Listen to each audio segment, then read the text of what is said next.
So they're really great, and they're very dependable, and they'll make calls, and they've got, well, the computer, they've got all the sources that you can imagine. So it saves a lot of work on the part of the reporters and us in the newscaster.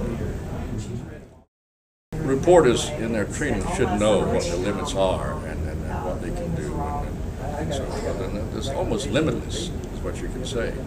So I would ask the librarians to just work with the reporter in determining what can be used and what cannot be used. You know, when I was going to school early on in my youth, I spent more time in the library. I love to read. I was in the first, second grade. I remember I was known as a sickly kid back then. Today they give you a pill and you go back to school. But sometimes I had to spend maybe a week or so at home. And the teacher was very good, along with the librarian in school, and they would bring me books to read. And I thoroughly enjoyed them. And going back to school, I spent time in the library getting books to take home. And when school was out, I'd go down to the public library and get books.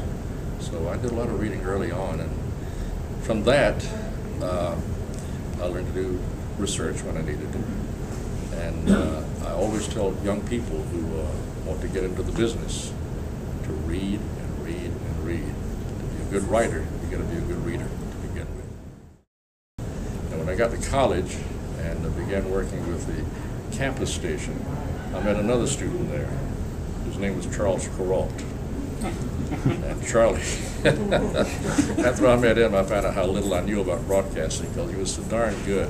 But he said when he walked over to the Wilson Library, the big library on campus, and walked through it and saw all those stacks of books, books and books, he thought, my gosh, I have so much to learn. He was just mesmerized by the whole thing. And I expect Charlie read a good portion of it.